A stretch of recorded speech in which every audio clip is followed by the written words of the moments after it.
वैदिक धर्म के परंपरा में हम सब जानते हैं 4 वर्ण और 4 आश्रम होते हैं।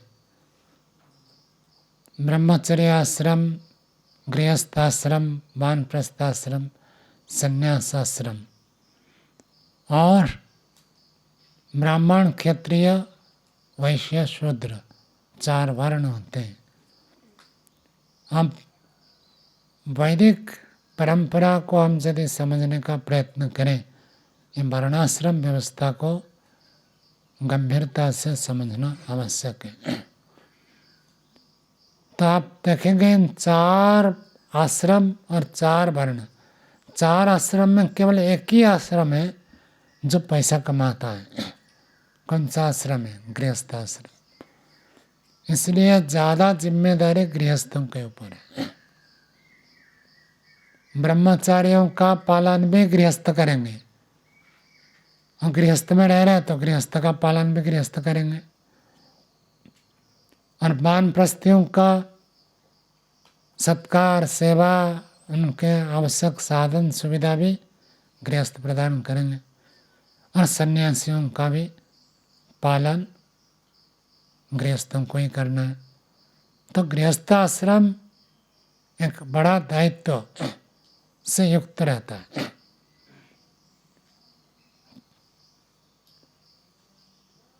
गृहस्थ व्यक्ति को धन उपार्जन करने का तो विधान है, लेकिन उस धन को उपार्जन करके केवल अपने लिए नहीं करता है, क्योंकि उसी का आधार पर पूरा समाज कहिए, पूरा राष्ट्र उसी के कंधे पर है, यूँ कहिए।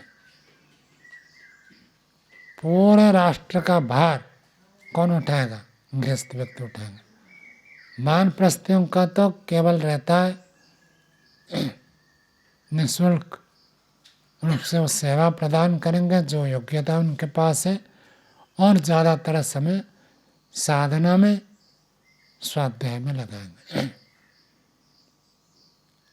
ऐसे ही मैं प्राय बताया करता हूँ 4 आश्रम हो गए, ब्रह्मचर्य, गृहस्थ, वानप्रस्थ, संन्यास। तो ब्रह्मचर्य आश्रम जो होता है उसमें सब प्लस होता है। बताया नहीं है कभी तो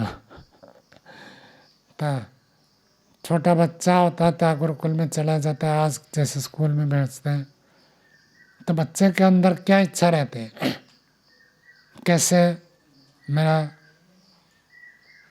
शरीर बलवान हो, पुष्ट हो, शरीर की वृद्धि हो, मेरा हाइट बढ़ जाए, वेट बढ़ जाए, और विद्या बढ़ जाए। तो सब कुछ उसमें प्लस होता है। छोटा बच्चा होता है, उसके शरीर में जो वृद्धि होती है, बड़े होने के बाद और वृद्धि नहीं होती। तो सब कुछ उसके प्लस, विद्या भी प्लस होगा, बुद्धि भी बढ़ेगी। बच्चा है तो कोई ऐसे कहता है ना, आप बच्चे जैसे बात करते हो, अर्थात बच्चों में बुद्धि परिपक्व नहीं होती है, तो बुद्धि बढ़ती जाती है, बढ़ती जाती है, बुद्धि भी बढ़ती जाती है, बल भी बढ़ता है। छोटा बच्चा है तो माता पिता कंधे में उठा लेते हैं, गोद में उठा लेते हैं, लेकिन बड़ा हो जाए तो भार बढ़ेगा, तो उसका बल भी बढ़ता है, भार भी बढ़ता है, ऊंचाई भी बढ़ती है, और सबसे बड़ी बात है बुद्धि बढ़ती है, विद्या बढ़ती है। तो खेल कूद सब कुछ करता है, उसके ऊपर कोई जिम्मेदारी नहीं है, केवल अपना व्यक्तिगत जिम्मेदारी है, कैसे अपना विकास करे। सारी जिम्मेदारी माता पिता, गुरु, आचार्य का होता है। माता पिता प्रयत्न करेंगे कैसे बालक की वृद्धि हो। पैसा कहाँ से आएगा, बच्चे की कोई चिंता नहीं है। पुस्तकें खरीदने में महंगी है, और बच्चे की चिंता नहीं है, माता पिता की चिंता है।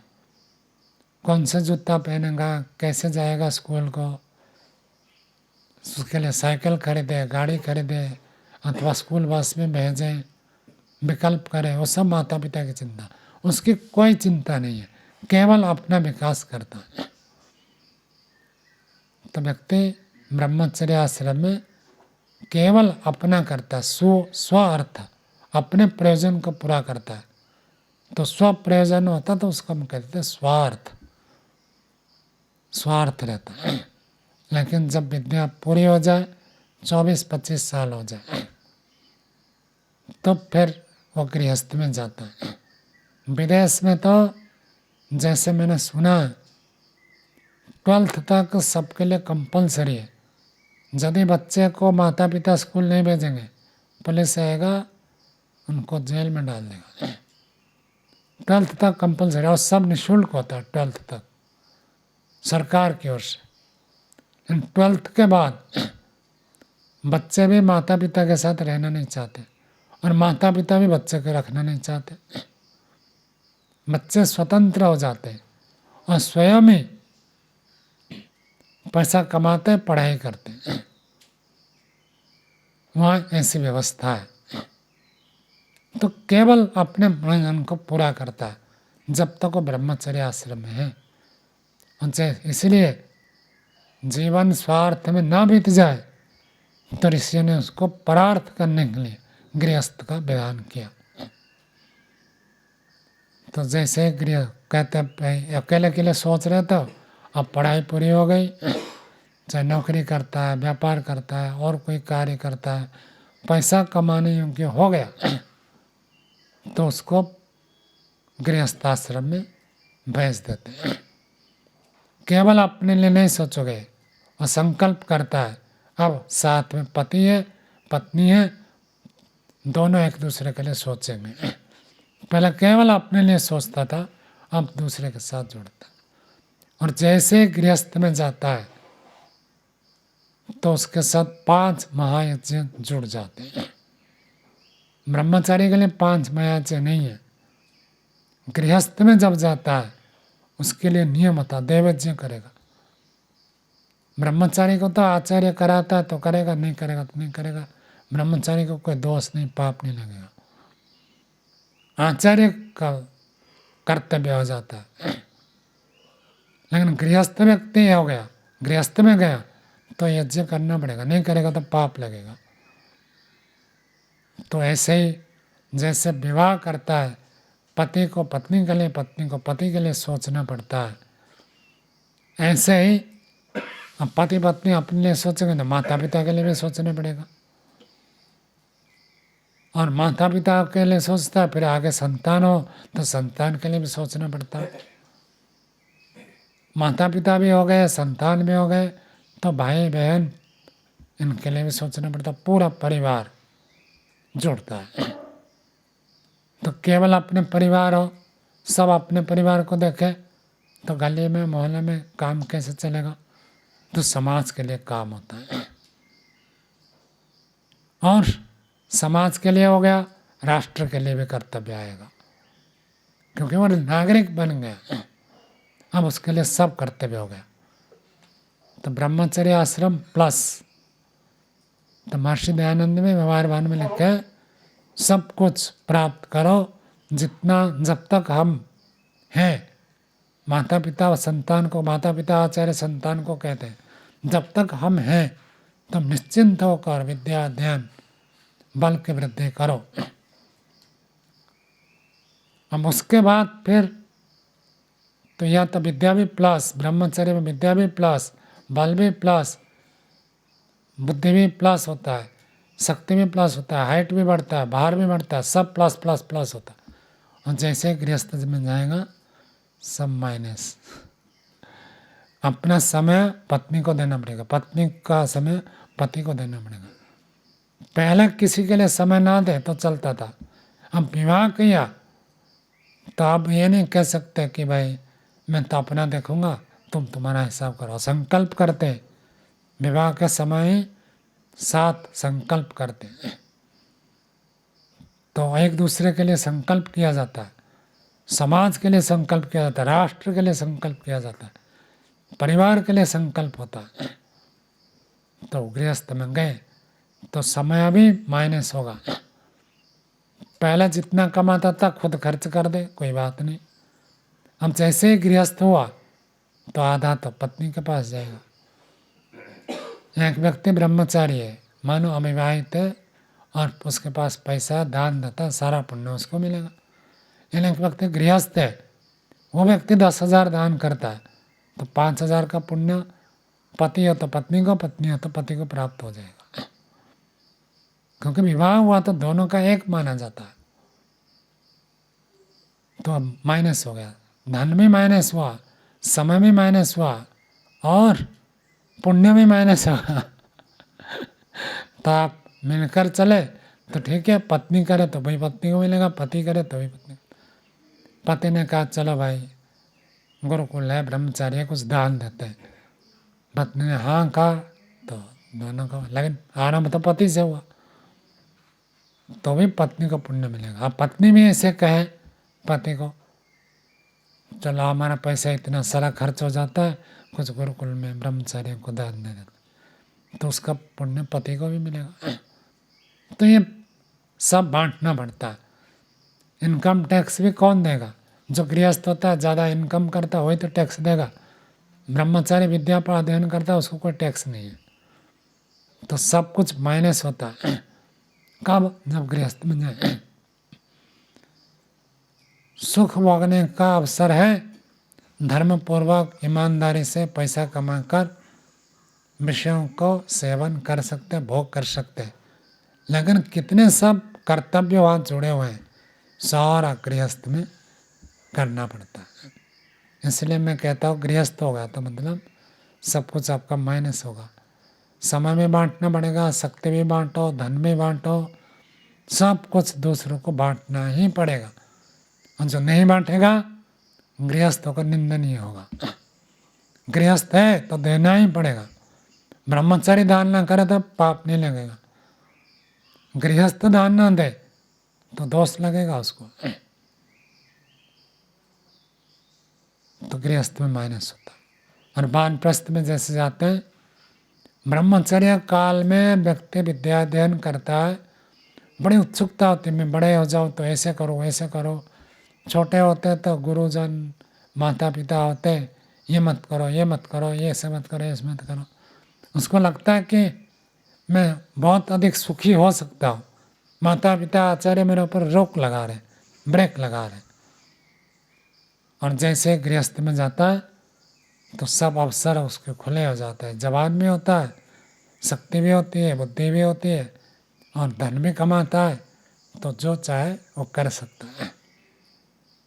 लेकिन पता चल जाए कि ब्रह्मचर्य थे तो लगता था गृहस्थ में जाऊंगा तो बड़ा सुखी हो जाऊंगा।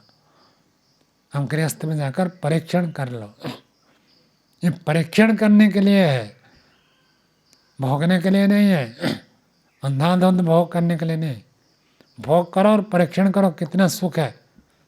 जो आप ब्रह्मचर्य में थे उस समय आपको जो लग रहा था कि गृहस्थ में जाकर बड़ा सुखी हो जाऊंगा, तो देख लो परीक्षण करके कितना है।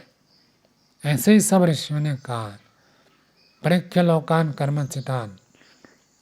तो परीक्षण करके देखो संसार को जितना मैं कर्म करके प्राप्त करता हूँ तो भोगने से कितना सुख हो जाता है। आप एक पुस्तक पढ़कर ज्ञान हुआ था, उत्सुकता थी कि मैं जानूं करूं कुछ भोग लूं, ये करो वो करो। और जब इसे गृहस्थ में गया एक अनुभव आया, जिम्मेदारी आई, उत्तरदायित्व हुआ। ऐसे ना जब कोई पहले ऐसे होता था, कोई यदि थोड़ा लापरवाही करता है कहते थे इसके कंधे में दूसरे को डाल दे तो ये जिम्मेदारी संभाल लेगा। तो ज़्यादा लापरवाही करता था, ध्यान नहीं देता था, तो विवाह करा देते थे ताकि वो रास्ते पर आ जाए। क्यों? क्योंकि उसका अनुभव बढ़ेगा। पहले तो केवल सोच सोच कर, कल्पना से घूमकर सोचता था कि ऐसे कर दूंगा, ऐसे कर दूंगा, ऐसे कर दूंगा, ऐसे सुखी हो जाऊंगा। लेकिन जब करने की बारी आएगी तब पता चलेगा। तो गृहस्थ में एक अनुभव हो जाता है। तो ब्रह्मचर्य में विद्या पुस्तक पढ़कर जो ज्ञान हुआ था और गृहस्थ में अनुभव से जो ज्ञान हुआ, इन दोनों को सम्मिश्रण करता है जब वानप्रस्थ में, तब उसको जो प्राप्ति है वो कई गुना हो जाती है। पुस्तक पढ़ने से जितना ज्ञान नहीं होगा उसको प्रयोग करके देखने से अधिक होता है। तो पढ़ने का ज्ञान तो ब्रह्मचर्य आश्रम में हो गया और करने का ज्ञान गृहस्थ में हो गया। अब दोनों का जब लाभ उठाएगा वानप्रस्थ में वो मल्टीप्लिकेशन हो जाता है, गुना हो जाता है। केवल पढ़े करे नहीं तो विशेष कुछ उपलब्धि नहीं होगी, और पढ़े भी ना करेगा तो क्या करेगा, उल्टा पुल्टा करेगा। तो पढ़ेगा भी करेगा भी तो उसका जन्म परिपक्व हो जाता है। तो गृहस्थ आश्रम में लंबा 25 साल 30 साल 35 साल व्यक्ति रहता है, एक पर्याप्त अनुभव हो जाता है। इसलिए सरकार भी रिटायर्ड कर देता है कि भाई आप काम बंद करो, जाओ साधना करो, जीवन को समझो। क्योंकि काम करने से आपको अवसर नहीं मिलेगा। तो कोई कहेगा मैं तो फिटनेस हूँ, मेरा शरीर ठीक है, मैं तो और नौकरी कर सकता हूँ। नहीं, 60 साल हो गया सरकार छुट्टी कर देती। भले आपका शरीर स्वस्थ है, बलवान हो, कर सकते हो, बुद्धि ठीक काम करती है, फिर भी नहीं। ऋषियों ने भी छुट्टी कर दी। 8 और 60 घर में नहीं रह सकते। 8 साल हो जाए तो जाओ पढ़ने के लिए, 60 साल हो गया तो चलो। तो क्यों? क्योंकि जीवन इसी के लिए नहीं मिला कि केवल दूसरों की जिम्मेदारी समझे, आत्मज्ञान को प्राप्त करे।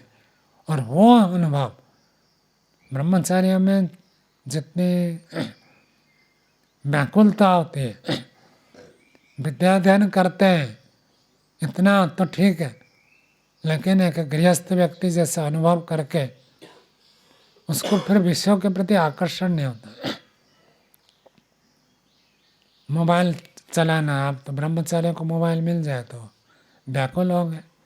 मोबाइल मिल जाए, जब नया नया मिलता है, मोबाइल हो गया, लैपटॉप हो गया, मिल जाए तो उसको खूब प्रयोग करेंगे पूरी रात। क्यों? काम धाम छोड़े, दिन में सो जाएंगे, रात को देख लेते, क्योंकि दिन में मिलता नहीं है तो रात को छुप कर भी देखेंगे। ये उत्सुकता रहती। और गृहस्थ है वो तो सब प्रयोग कर चुका है, लैपटॉप प्रयोग करते करते उसका आँख दर्द हो गया, चश्मा लग गए, और उसकी इच्छा नहीं होगी कि मैं चलाओ देखो करो। तो उस प्रकार का जो निवृत्ति है, तो जिसके पूर्व जन्म का संस्कार है वो ब्रह्मचर्य से ही निवृत्त मार्ग में जा सकता है।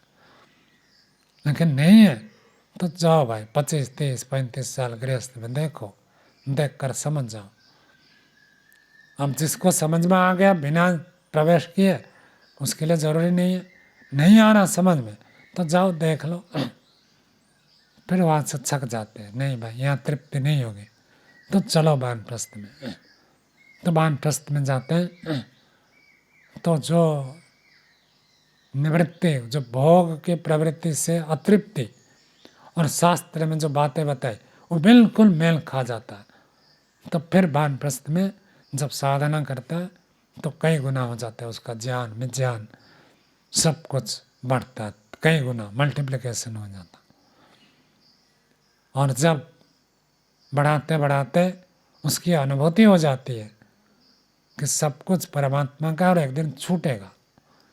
गृहस्थ में रहते हुए अनुभव होता ही नहीं है कि एक दिन छूटेगा। जब छूटेगा पहले से अनुभव हो जाए तो पहले ही छोड़ देगा ना,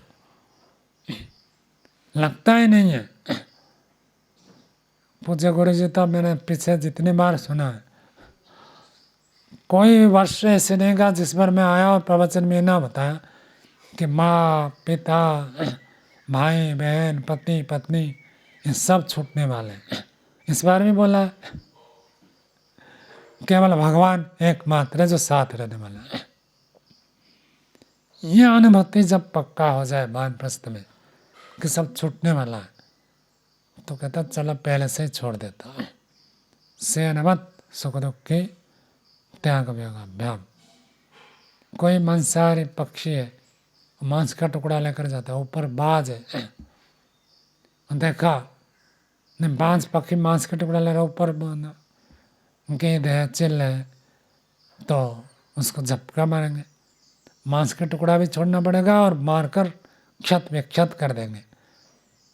तो बुद्धिमानता क्या है? मांस के टुकड़ा छोड़ दो, प्राणी उसको खाकर जान तो बच जाएगी। तो ऐसे ही व्यक्ति जब छूटने वाला है, मानसिक तैयारी नहीं है, अचानक छूटता है, तो व्यक्ति दुखी होगा, रोएगा और आघात भी लगता है, और किसी किसी के तो अटैक भी आ जाता है। और पहले से तैयारी है कि छूटने वाला है, तो आराम से व्यक्ति तैयार हो जाता है। तो वानप्रस्थ में जब उसकी ऐसी अनुभूति होती है कि भाई सब छूटने वाला है, तो त्याग करके सुखी हो जाता है। तो त्याग करता है और सुखी होता है, संन्यास ले लेता है।